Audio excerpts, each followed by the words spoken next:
name's Miranda, and as you all know, 2016 is officially coming to an end, and I thought that the best way to celebrate that would be to rewind and look at all the books I read in 2016. I managed to read a total of 93 books, if my Goodreads count is right, which is way over my goal of 50 books, and I wanted to go through all those books so I can look back and also share them with you and just see kind of what I thought about them. So without further ado, and since I have a lot of books to get through, let's get started. Lumberjanes Volume 2, The Raccoon Hat, made a reappearance in this, and I was super happy. Troublemaker by Leah Remini. This is her story about growing up in Scientology and then what happened after she decided to leave Scientology. I found it to be really fascinating. It's really interesting, I feel like, to learn about aspects of life that you don't really know about. I'm not a huge memoir person, but it was definitely pretty cool. Passenger. I absolutely loved this book. It's one of my favorites of 2016. I'm so excited to read the second one in 2017, and it unintentionally fit in perfectly with 2016 because 2016 was really the year of time travel. I mean, in TV shows, not actual time travel. Unless,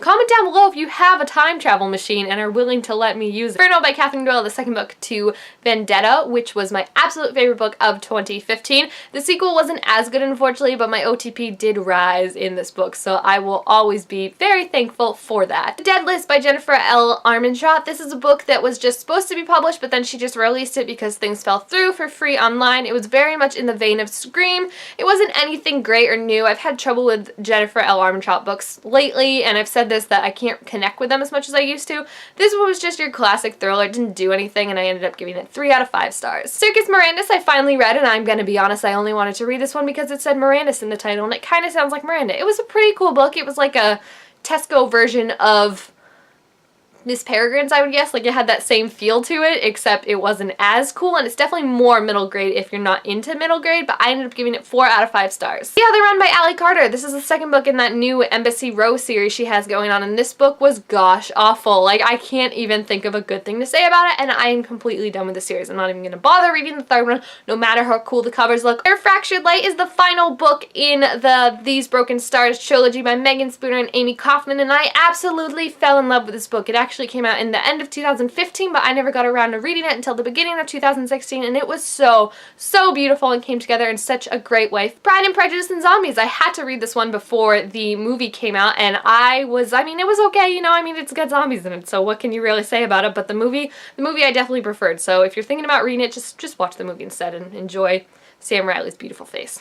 Lady Midnight by Cassandra Clare. Colorfully surprised by this book and how good it was. I'm very worried about the next two in the series because I feel like the end of this one definitely left it up for a love triangle, but I was surprised that I actually enjoyed it, considering I don't usually enjoy Cassandra Clare books. Starflight by Melissa Landers. This one is interesting because I don't love it, but I love it at the same time, if you know what I mean. Like, I can retrospectively say that it's not the best book, but come on, it's about aliens, guys, fighting in space. It's amazing. A Study in Charlotte is a gender swap version of Sherlock Holmes and James Watson, and it was absolutely amazing. If you have not checked out this book yet, it is so Britishy and so amazing. I highly encourage you to. Gotham Academy Volume 2 was a really interesting addition to the series, and I really loved it. I'm really excited to check out Volume 3, and Volume 2 I feel like introduced some really awesome characters. Room by Emma Donoghue. I read this after all the buzz about Brie Larson at the Oscars, and I really liked it. It was hard to read at points because of how heartbreaking it is, but overall it has a very hopeful message, and I highly recommend it if you're looking for an adult book that's really good. The Glittering Court by Rochelle Mee. No book has divided people more than this, I feel like, in 2016, but I am in the camp that absolutely loved it, and I am in love with all the glitter of it. The Winter's Kiss, the final book in the Winter's Curse series, was such a disappointment for me. It had a really stupid plot twist that really just tried to keep the characters apart from each other, since they should have just been making out this whole entire book, but I know a lot of people liked it, so if you are a fan of the series, definitely be sure to check it out. Another goal of mine this year was to finish the Miss Peregrine series. Well, start and finish, and I did that. I really liked the first book. The next two, not so much, but I am still excited to read what the series has when he does his spin-off that's set in America, so that'll be interesting. Trials of Apollo, OG Percy Jackson. That's all I have to say. It was amazing. Favorite book of 2016. It's so great. Kill the Boy Band was very strange. Just, yeah. It was basically Glee in a book form, trying to be cool and hip, but just didn't work. Adulthood is a Myth is a great comic book if you've ever read it online. She has a comic series, Sarah Anderson. Highly recommend it. You're gonna be scared by how much you relate to these comics. A Court of Thorns and Roses and A Court of Mist and Fury. A Court of Thorns and Roses, Tamlin needs to die, and A Court of Mist and Fury, we're plotting Tamlin's death. It's great. Summer Days and Summer Nights is an anthology of different stories that basically showed you that Cassandra Clare really does only know how to write one type of story. The Unexpected Everything is a great Morgan Matson book that really was perfect for summer. Nerve by Janine Ryan. I wanted to read this one because the movie was coming out in 2016. Haven't seen the movie yet, but the book was so awesome. Just like an action thriller and really intense. My Lady Jane, there's really no way to describe this book. It is effervescent, unique, and completely original, and you will be completely in love with it when you do check it out. Diplomatic Immunity. This really was awful. It's about a girl who thinks she's smart and is really actually dumb, even though that's not the plot line. And we also have an exotic main love interest, but like his whole thing is that he's exotic, and it's just, it feels very weird in that we're taking a diverse character and kind of just using them to be diverse. And I Darken by Kristen White.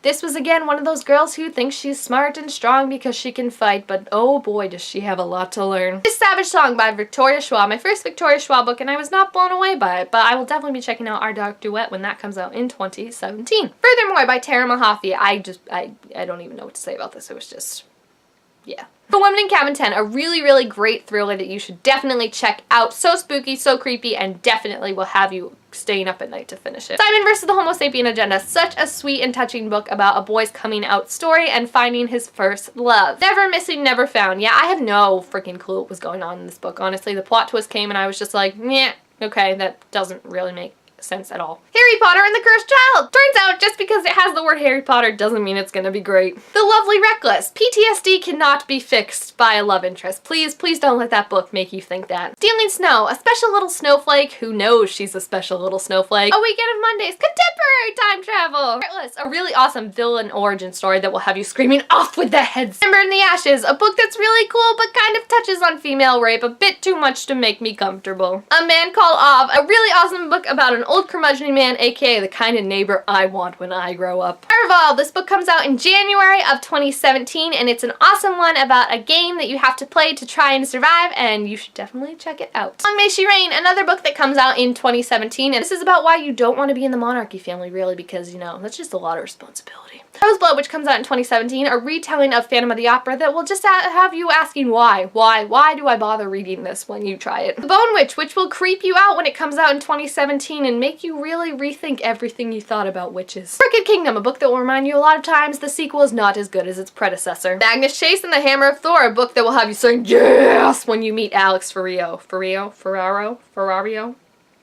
Things I Should Have Known, a really great book that's really touching about family dynamics and stories, and it's just really cute. 100 Hours, another book that comes out in 2017, and it is about a kidnap mystery thriller about a girl and her family who have to escape some kidnappers in a South American country. I don't want to generalize, but I'm thinking it's Colombia. I could be wrong. I read it a bit ago. Rebel Springs, a series that I thought was going to be better than Sarah J. Maas's book, but really it's just like her books, except worse and with even more confusing names.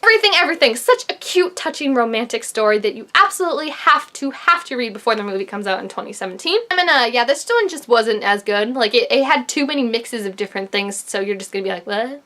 Scrappy Little Nobody is Anna Kendrick's memoir, and it is absolutely beautiful. You're gonna relate to this so much, guys. And then the last two books I read were Lemony Snicket, The Bad Beginning, and The Reptile Room, which I am reading in preparation for the series of Unfortunate Events. It's coming out on Netflix in January, and I'm so excited for it. It's kind of depressing though, reading these books. You're like, man, I read this when I was 8, and I was totally missing all this depressing stuff. There you have it. Those are all the books I read in 2016. Please feel free to comment down below all the books you read in 2016, your favorites, your least favorites if you read any of these books. Also, make sure you give this video a thumbs up and subscribe to my channel one last time in 2016 before we get to 2017. Thank you guys all so much for watching my videos, liking, commenting, subscribing in 2016. It's been an awesome time sharing books and movies and trailers and all things that I love in 2016 with you, and I can't wait to share more in 2017. So I will see you guys next time. Bye!